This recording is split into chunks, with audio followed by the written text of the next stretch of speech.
ಎಲ್ರಿಗೂ ನಮಸ್ತೆ. ನಾನು ಪ್ರೈವೇಟ್ ಸ್ಟೂಡೆಂಟ್ಸ್ ಮತ್ತು ರಿಪೀಟರ್ಸ್ ಬಗ್ಗೆ ಮಾತಾಡ್ತಾ ಇದ್ದೇನೆ.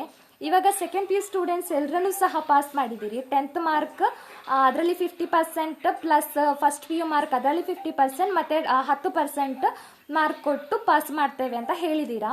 ಆದರೆ ಪ್ರೈವೇಟ್ ಸ್ಟೂಡೆಂಟ್ಸ್ ಮತ್ತು ಸೆಕೆಂಡ್ PU ಫೇಲ್ ಆಗಿ ಸಪ್ಲಿಮೆಂಟ್ರಿ ಎಕ್ಸಾಮ್ ಬರೀತಾರಲ್ವ, ಆ ಸ್ಟೂಡೆಂಟ್ಸನ್ನು ಪಾಸ್ ಮಾಡಲ್ಲ ಅಂತ ಹೇಳಿದ್ದಾರೆ.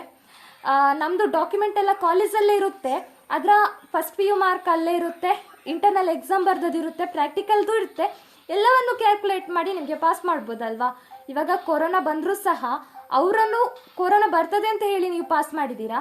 ನಮ್ಮನ್ನು ಕೊರೋನಾ ಅಂದರೆ ಅವರಿಗೆ ಕೊರೋನಾ ಬಂದರೆ ನಮಗೆ ಕೊರೋನಾ ಬರೋದಿಲ್ವಾ? ನಾವು ಎಕ್ಸಾಮ್ ಬರ್ಲಿಕ್ಕೆ ಹೋಗುವಾಗ ನಮಗೆ ಕೊರೋನಾ ಅಟ್ಯಾಕ್ ಮಾಡಲ್ವಾ?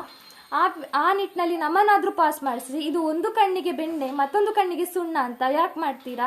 ನಾವು ಸಹ ಮಕ್ಕಳೇ ಅಲ್ವಾ, ನಮಗೂ ವ್ಯಾಕ್ಸಿನೇಟ್ ಆಗಲಿಲ್ಲ, ವ್ಯಾಕ್ಸಿನ್ ಆಗಲೇ ಇಲ್ಲ ಅಲ್ಲಿ